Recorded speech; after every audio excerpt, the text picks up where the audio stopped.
Hi everyone, welcome back to Crafted by Norma. This morning I'm going to show you how to make some vellum style paper. I don't really know what the name of it is, but it's a bit like vellum. A friend of mine's husband showed me how to do it. He collected all sorts of bits and bobs, stamps, insects and things, and he used it to keep his samples in for a short period of time. It's got a similar feel to greaseproof paper and vellum, so it's a sort of cross between the two. And out of it I make my envelopes, and I also make these little notebooks, which I'll show you how to do in my next video, which are ideal ephemera to go into your junk journals. But the paper itself, it's got a lovely feel to it. So let's start. So first of all, it's just plain photocopy paper, which I've gone and printed off my background papers, which you can use any background papers that you like. I particularly use these for today. The only other things that you're going to need are some of the iPad cleaners or cotton wool buds, whichever you prefer, to apply the oil. And the other thing is oil. Here I've gone and used vegetable oil, but you can use baby oil, olive oil, any sort of cooking oil. This one happens to be sunflower oil. And I like to warm mine up just a little tiny bit, just to about body temperature. And it's quite easy, quite simple. All you do is you're going to soak your paper in oil. So as you can see, once I start going, the paper changes colour, but it also changes texture. You can see it becomes transparent, a bit like transfer paper.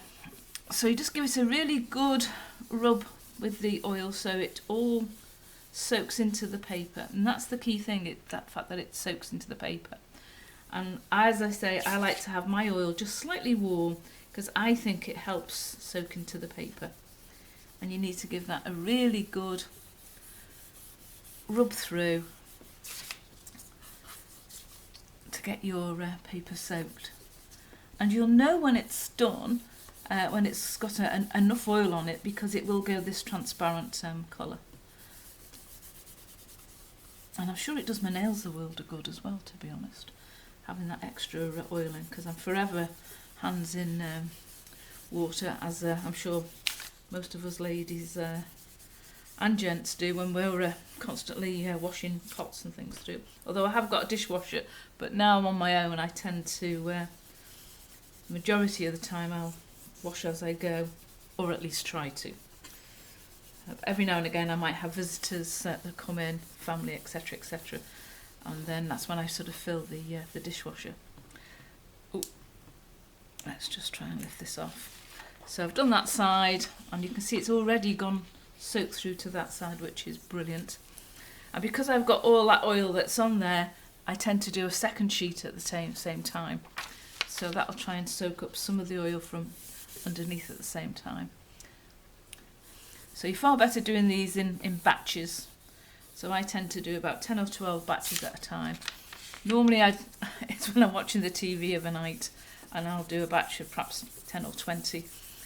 One of those lap trays that you can get to eat your meal off. They're ideal, because you can just sit there with it on your lap and rub in the oil. There we go. I'm not too far off now, the second piece. So it's quite simple, quite straightforward. There's nothing sort of majorly hard about it. I think the hardest thing is waiting for it to dry. Normally I do it overnight, pop it into the airing cupboard. So again, you can see the areas there where it hasn't come through from the other side. So again, I'll just go over and rub it in. There we go. I think that's got most of it now. So once you've gone that far, with the next thing to do, which I think's the hardest, if I'm honest, put this oil away so I don't spill it everywhere, which I have done in the past. Let's just move that out of the way. And then we get a fresh cotton bud, and I also tend to use at this stage, I'll get a tea towel, which hopefully will soak up some of that excess oil. We're going to try and take away now the excess oil. So as you can see, oh, you might not be able to, but it's quite a bit of oil that's on my glass mat. So just lay a tea towel down, get my paper back, get a fresh cotton pad, and we try and take off as much of the excess oil as we can. So it'll start to take some of the gloss off, and we're just rubbing that and getting as much of the excess oil off as we possibly can.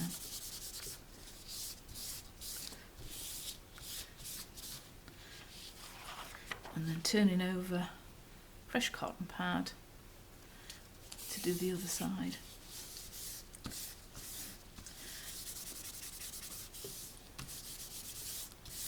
There must be a name for this paper, I'm not sure what it is. I just like the fact that it's very similar to Vellum. I've not, to be honest, tried printing on it, but I'm sure that if you used one of the permanent ink pads, you could, but I haven't personally tried. But maybe we can have a go at doing that on another video. There we go. That's most of the oil taken off. Just give it another quick rub down. And there we have our see-through paper. You can just see my hand going through it there. So it's a form of vellum. Now what I tend to do is put that into my airing cupboard where I've got the pipes for my underfloor heating, and that'll dry off overnight, and then I can use it. There we go.